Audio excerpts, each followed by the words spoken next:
When we add and subtract rational numbers, usually when we say rational numbers, we're referring to fractions and decimals. Now that they also include whole numbers and integers, but usually we're focusing on that decimal and fraction. So one thing we're going to be asked to do is to model negative 2.7 minus negative 4.3.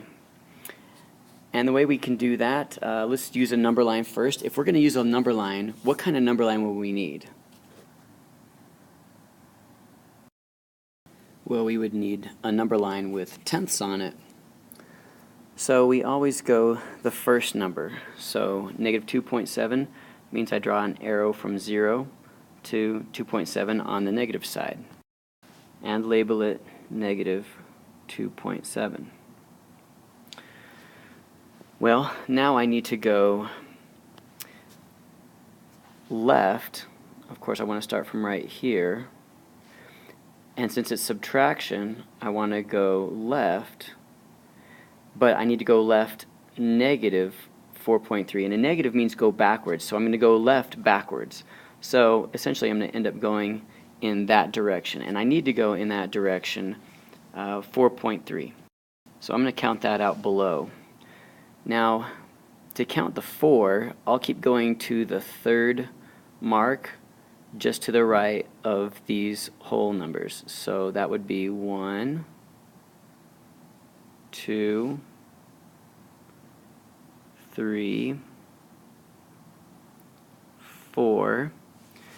0.3 would be 3/10. 1, 2, 3. So my ending dot should be right above this dot. So I go from this dot right above the arrow to that dot. And I label it, and I would do it above if I had room, plus, nope, not plus, what am I doing? Minus, in parentheses, negative 4.3. So I label it exactly what it was. And I can see that my answer, if I count it out, is 1.12345 So positive, if you want to put the positive, 1.6, or you don't have to write the positive. Now, how would I model this with two-color counters? That can prove to be pretty interesting. Well, I need negative 2.7. So here's a negative, and here's a negative. And then I've got to do 0.7 somehow. So you can try to do a circle and then take out 7/10, which if I just do it in fourths, that's 0.75. And that's kind of close, and then kind of take out the extra right here, and maybe even make that line a little bit up instead of just being straight across. Or you can try to do 7/10, little lines like this.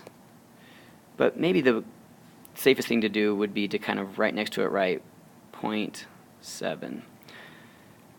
And then I need to take away negative 4.3. So to take away negative 4.3, I need to have 4.3 negatives. So how many more negatives do I need to get in there?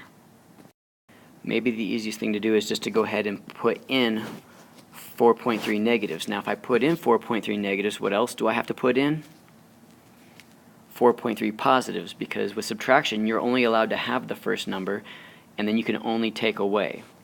So I would put in 1, 2, 3, 4, and then do my best at 0.3, so it's a little bit more than a quarter.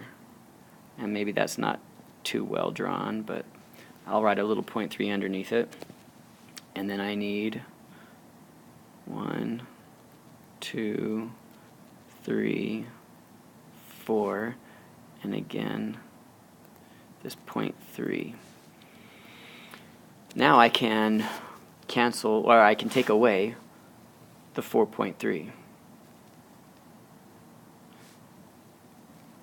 And now I cancel a negative and a positive, a negative and a positive. And now I've got to take away, I need to cancel out 0.7, and I only have 0.3. So maybe what I can do is I can turn this one into 0.6 and 0.4. So a little bit more than half, and then a little bit less than half. So here's my 0.4 and my 0.6. So now when I cancel them, here's my 0.7 and my 0.3 and my 0.4, and you can see what I'm left with. Maybe I should have circled it with a different color, but 1.6 is what I'm left with. So needless to say, we really don't like to use a two-color counter to try to do this kind of math, but we can. Even the number line is more convenient, even though it's not very much more convenient because we have to draw those little lines. But what about now using the rule? We know with subtraction, the subtraction rule is to add the opposite. So I rewrite the problem as negative 2.7, change the subtraction to addition, and use the opposite of negative 4.3, which is positive 4.3. And then we just need to do decimal lineup. Now you don't want to do negative 2.7 plus 4.3. Oh, and when we add the opposite, of course, we're using now the addition rules. And since the signs are different, we find the difference of the absolute values and keep the sign of the one farther from 0. So since we're finding the difference, even though we see a plus right here, we would be subtracting because this one's a negative. So we're finding the difference. 7 minus 3 is 4. Now this is the wrong way. I just want to caution you on this, not to do this. And then people will do 2 minus 4 is 2. But since it was 2 minus 4, it's negative. Or maybe they'll even keep it positive. I don't know. But both of the answers are wrong. Because when you do decimal lineup, you have to remember that you must put the greater absolute value on top. So we do want decimal lineup. There are two things to remember. Decimal lineup and the greater absolute value on top. So we are going to write the positive 4.3 on top. And you can put plus, if you want to, negative 2.7 on bottom. But we're still applying the addition rules, which the signs are different, so find the difference. So to find this difference, I'm going to borrow from the 4 and bring that tenth over. So 13 minus 7 is 6. And 3 minus 2 is 1. And the nice thing is the greater absolute value will always be on top. So the sign that we use will always be the sign of the one on top. So it's a positive 1.6. So now we want to look at 7 1/4 plus negative 2 3/5. Now we could use a model for this one. The number line, that would be tough because of the 4th and the 5th. We would have to use 20ths. We'd have to cut that line up into 20 parts. Again, with the two-color counter, we would do 4ths and 3/5, but again, it's going to be easier to cut them up into 20ths. I'm not going to worry about that right now. I want to show you two ways of showing your work with these fractions. So one way is to break up the whole numbers and their fractions. So this is 7 plus 1/4 plus negative 2 plus, and this is where sometimes students don't realize it, that's not 3/4, that's negative, I'm sorry, fifths, that's negative 3/5. And then we use the commutative property to get the fractions together and the integers together. So it's 7 plus negative 2 plus 1/4 plus negative 3/5. Now, of course, the other thing we're going to have to do now is to get a common denominator. The 7 plus negative 2 is 5. That's not a problem. But again, we talked about how it's going to be 20ths. So I'm going to need to multiply this one by 5 over 5 and this fraction by 4 over 4. So that's going to be 5 20ths plus negative 12 20ths.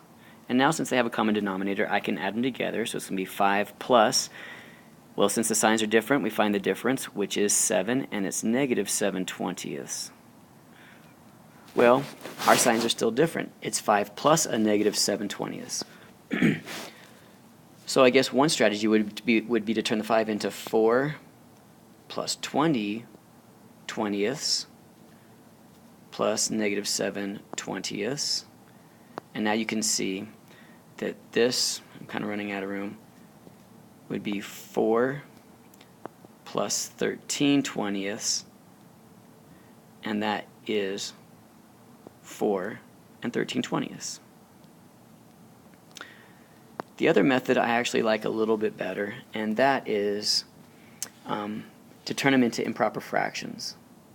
Now, if you'll remember, to turn it into an improper fraction, you have to multiply the denominator by the whole number, 4 times 7, and then add the numerator.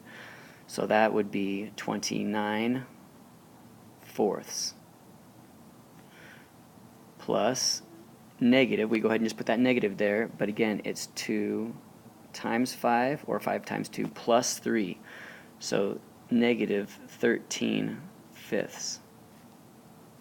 Well, again, I'm going to need to get a common denominator, and this is where we don't like to have to use such big numbers, but we're going to multiply the first one by 5 over 5 and the second one by 4 over 4.